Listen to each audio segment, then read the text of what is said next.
Sir, আমরা যে এই বাজার থেকে যে অনেক সময় গরু কিনি, গরু কেনার পরে আমরা আমাদের খামারে নিয়ে যাই। তো খামারে এই নেওয়ার সময়, নেওয়ার পরে আমাদের কি কি করণীয় আছে? অনেক সময় দেখা যায় যে নেওয়ার পরে দু একদিন পরে গরুটা অসুস্থ হয়ে যায়। আসলে এই বাজার থেকে নেওয়ার পর আমাদের কি করণীয় আছে?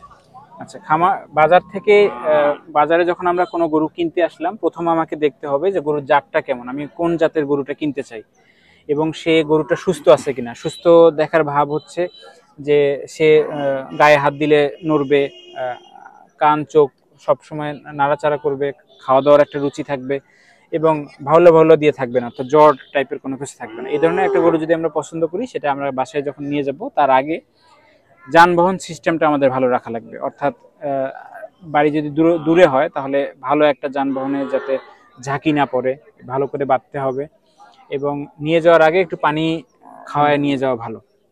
বাসায় যাওয়ার পরে অন্য গরুর সাথে আমি আগে মিশাবো না, তাকে প্রথমে বাসায় নিয়ে যাওয়ার পরে স্যালাইনের পানি আমরা দিতে পারি, অথবা হচ্ছে গ্লুকোজ এবং লেবুর যে শরবত সেটা খাওয়াতে হবে প্রথমে। খাওয়ানোর পরে তাকে সুষম খাবার দিতে হবে, গরুকে ভালো বিশ্রাম জায়গায় রাখা লাগবে, রোদে রাখা যাবে না এবং মোটামুটি 7 থেকে 14 দিন আলাদা জায়গায় রেখে আলাদা ভাবে করে তারপরে আমরা অন্য গরুর সাথে মিশাতে পারবো আর কি।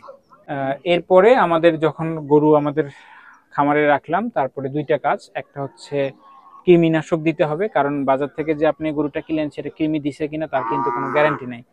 অর্থাৎ কৃমিনাশকের যে নর্মাল প্রসিডিউর সেটা দিতে হবে এবং গরু বা ছাগলের যে ভ্যাকসিনগুলো আছে সেই ভ্যাকসিনগুলো কিন্তু শুরু করতে হবে। আপনি 15 দিন পর থেকে ভ্যাকসিনের ডোজ প্রত্যেকটা দিবেন। যে 5-7টা রোগের ভ্যাকসিন আছে, 7 দিন 10 দিন অন্তর অন্তর ভ্যাকসিন দেওয়ার পরে আপনার গরুটাকে আপনি নিরাপদ মনে করতে পারেন। ধন্যবাদ সবাইকে। ধন্যবাদ স্যার।